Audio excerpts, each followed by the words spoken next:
आदरणीय व्यासपीठावर उपस्थित असलेले माझे सहकारी सुलभ Shri Chandanshive sir, Jawanjal sir, Shendge sir आणि महिला भगिनी तांबळे मॅडम आणि या ठिकाणी सर्व उपस्थित असलेले शिक्षक वृंद जे या ठिकाणी सिनियर आहेत, ज्युनियर आहेत आणि सर्वांना या ठिकाणी मी एकदा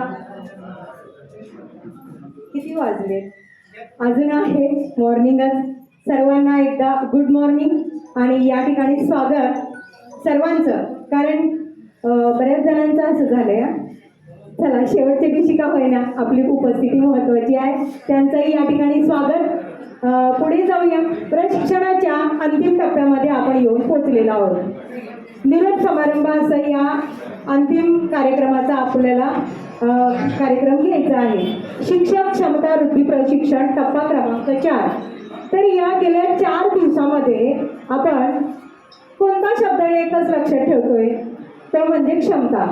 या प्रशिक्षणामध्ये जे काही आहे ते क्षमतांवर आधारित आहे. क्षमता आधारित कार्यनीती, क्षमता आधारित मूल्यांकन, क्षमता आधारित प्रश्न निर्मिती, सर्व काही एक शब्द या प्रशिक्षणातून आपल्याला परफेक्ट लक्षात ठेवायचा आहे, क्षमता. बघा या ठिकाणी क्षमतांवरती कामकाज करत आपल्याला पुढे जायचं आहे. तर आता सर्वजण या ठिकाणी आपण उपस्थित आहे ते आवर्जून निरोप या कार्यक्रमासाठी. निरोप या शब्दामधील मी हा अक्षर जर काढून टाकला तर रोप हे एकच शब्द या ठिकाणी उर्वरित राहतो आणि या क्षमतांचे रोप तुम्ही आपल्या शाळेमध्ये घेऊन जायचे. या प्रशिक्षणाच्या NEP 20 मधून क्षमतेचे रोप आपण घेऊन जायचंय आणि त्याचं वटवृक्षात रूपांतर आपण नक्कीच कराल याची आपल्याला सर्वांनाच खात्री आहे, तुम्हा सर्वांनाच. तर या प्रशिक्षणाचा मुख्य हेतू काय होता? NEP 20 समजून घेणे, स्कॉप काय हे समजून घेणे, राज्य अभ्यासक्रम आराखडा काय आहे तो समजून घेणे, सर्वात महत्त्वाचं क्षमतांवर आधारित प्रश्न कसे तयार करायचे हे कौशल्य आपण या ठिकाणी आत्मसात केलेलं आहे. आणि आजचा सर्वात महत्त्वाचा म्हणजे HPC कसा भरायचा. मग या सर्व गोष्टी जर आपल्याला अवगत झाल्या असतील तर आपलं प्रशिक्षण नक्कीच बेस्ट झालेलं आहे असं आपण समजूया.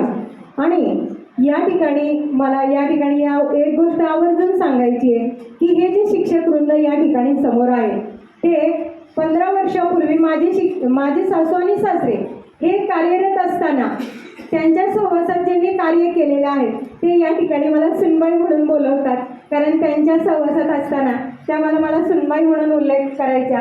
ते गुरुवर्य या ठिकाणी आहेत आणि माझ्या मुलाला शिकवणारे, सर्व विषयांना शिकवणारे शिक्षक या ठिकाणी माझ्या प्रत्येक टप्प्यामध्ये 2-2 शिक्षक हे आलेले आहेत आणि ते सर्व माझ्या मुलाचे गुरु या ठिकाणी या प्रशिक्षणामध्ये या माझ्या कुलामध्ये उपस्थित आहेत. हे माझ्यासाठी खूप सुंदर अशी पर्वणी होती कारण मला त्यांना जवळून त्या ठिकाणी बोलता आलं, त्यांच्याबरोबर त्यांच्याशी सोबत थोडासा वेळ घालवता आला. तर हा सुद्धा एक सुखद अनुभव या ठिकाणी मला मिळाला. या ठिकाणी बघा आपला हा तालुकास्तरीय प्रशिक्षण आहे.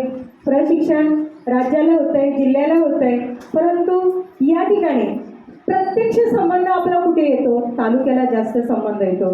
तुम्ही आम्ही एकमेकांना खूप छानपणे ओळखतो, परंतु जेव्हा आपण सलग एक जास्त कालावधी एकत्र राहतो त्यावेळेस आपण एकमेकांना जसं 6 ते एकमेकांना समजून घेणार आहे तसं आपणही एकमेकांना समजून घेतलेलं आहे. या तालुक्यातील गुणवंत ज्ञानवंत शिक्षक वृंद माझ्या समोर आहेत. तर प्रशासनाचे मी आभार मानेन कारण अशा गुणवंत शिक्षकांना या ठिकाणी मार्गदर्शन करण्याची मला प्रशासनाकडून संधी मिळाली. त्यासाठी प्रशासनाचे मी धन्यवाद मानेन आणि आपल्या सहवासात मला हे 5 दिवस माझ्या ज्ञानाचं, माझ्यातील अंतर्गत कलागुणांचं या ठिकाणी अभिव्यक्त मला होता आलेलं आहे.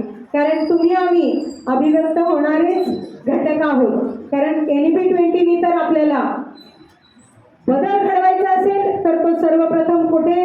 शिक्षकांपासून सुरुवात केली पाहिजे. हा एक आपण समाजातील मूळ घटक आहोत की ज्याच्याकडे सर्व पॉझिटिव्ह एनर्जी आहे. तर मग अशा या पॉझिटिव्ह एनर्जीमध्ये मला या ठिकाणी काम करायला मिळालं. थोडीशी धावपळ झाली असेल, कारण गेले 3-4 टप्प्यामध्ये प्रशिक्षण आमचं, तर वर्गाकडे थोडंसं आमचे मुलं मिस कधी येणार हे आफ्टर ब्रेक म्हणजे स्कूलमधून घरी गेल्यानंतर कॉल येतात, मेसेज येतात, त्यामुळं तास संपला की तिकडे जावं लागायचं किंवा अगोदर तिकडे थांबावं लागायचं. तर या सर्व गोष्टी तुम्ही आम्हाला सांभाळून घेऊन आम्ही सांगितलेलं जे काही या NEP 20मधील महत्त्वाचे घटक आहेत ते आपण छानपणे समजून घेतलं, असं आपण सुंदर असं एक संकल्पना समजून घेतलेली आहे. तर याचं या शब्दातला निरोपमधला नी काढल्यानंतर जे रोप राहणार आहे ते रोप आपण वटवृक्षात रूपांतर करूया. आणि या ठिकाणी मला माझ्या सहकार्यांनी माझे मनोगत या ठिकाणी व्यक्त करण्याची संधी दिली, त्याबद्दल मी आयोजकांची आभारी आहे. आणि या ठिकाणी मी या विचारमंचाचा निरोप घेते. जय हिंद, जय महाराष्ट्र, जय जिजाऊ, जय शिवराय. धन्यवाद.